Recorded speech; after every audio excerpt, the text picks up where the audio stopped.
Hi everyone, so today we have an analysis of the Texas Senate race between incumbent Republican Ted Cruz and Democratic challenger Beto O'Rourke. So let's start off with some polling data from Cruz-O'Rourke Senate race. So if we go down to all the polling, we can see that all the polling pretty much has Cruz an average of 6.5 points ahead of the Democratic challenger. For example, in this Quinnipiac poll, I'm just going to open the two polls that were taken this month, the three polls actually that were taken this month. So that is the Quinnipiac poll, and it shows a 49-43 advantage for Ted Cruz. And then if you look at, if this is going to work, if you look at this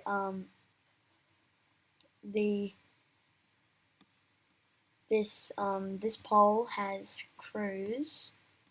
Let's see if I can find it. Here, for the 2018 election, so we have for the registered voters 36 to 34 and likely voters 41 to 39. So the same 2-point gap there. And then for the governor race, again, Greg Abbott killing it in the governor race. So we've done that poll. And then the final poll was this poll, which is Gravis. So we have Trump's job performance there.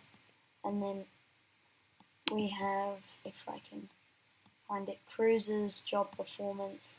Then if we continue to go down, the governor's job performance, and then if the election were held today, you can see this specific poll has Cruz ahead by 9 points. So if we get rid of the polling data, now we can look at the 2012 general election between Cruz and his Democratic challenger.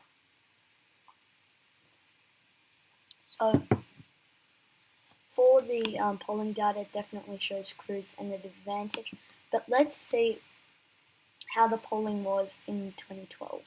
So if we go down to the general election 2012, it showed the final poll that was taken, I believe was this one, which showed Ted Cruz winning by about 15%. And if we look here, he won by 16%, and here it was just showing 50 to 24. That overestimated Cruz a bit. This one overestimated him a bit. But overall, Cruz seems to do the same as poll, maybe a bit under. So I'm not surprised to see these numbers by Cruz. Adjusted, it's probably more like up by 4%, and then adjusted for the Beto O'Rourke, it would probably be adjusted by a bit more, like Cruz ahead by 3 points. The one that I'd probably agree with most is this Quinnipiac poll done back in April. But to be totally honest, that's probably the most closest polls of what the results could actually end up looking like. Or the or this one from that has Cruz ahead by 2.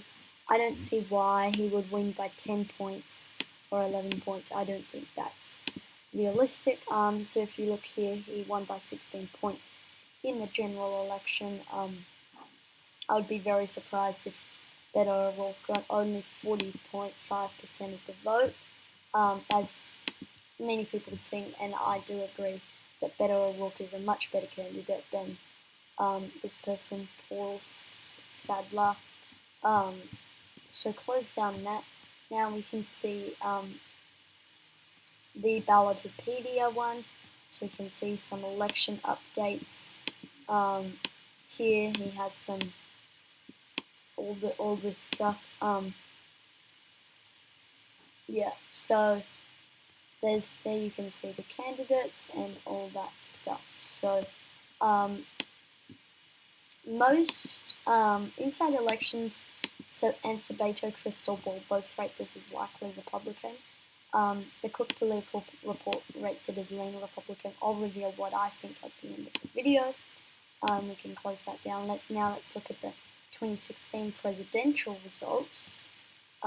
So each of these have been done county by county. So if you look in this county, for example, Trump won by a considerable amount. But then if you look at some of these more Democratic areas, Hillary Clinton killed Trump in Brooks County and some other counties like this. But then majority of it is Trump. All here is all Republican, which is pretty good for Trump, I guess.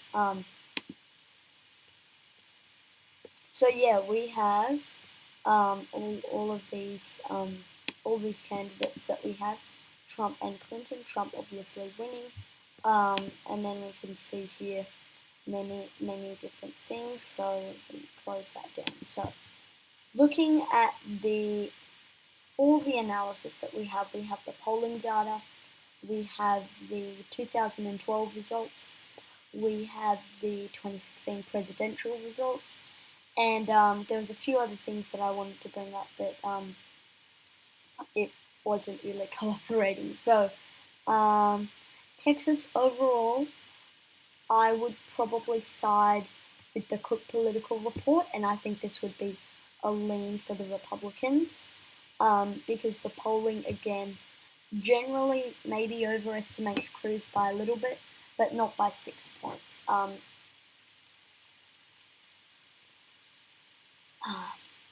So again, Texas probably going to go to the Republicans at the end of the day. Cook Political Report has this as lean Republican, and then Inside Elections and Beto Crystal Ball has it as likely Republican. I would put it a bit more leaning towards O'Rourke's side and I will put it as leaning Republican. Just because of the polling, the 2016 results, Texas will flip to the blue column sometime, but not in 80-something days until the midterms. So thank you guys for watching this video. Comment down suggestions below, and I'll see you all in the next one. Peace.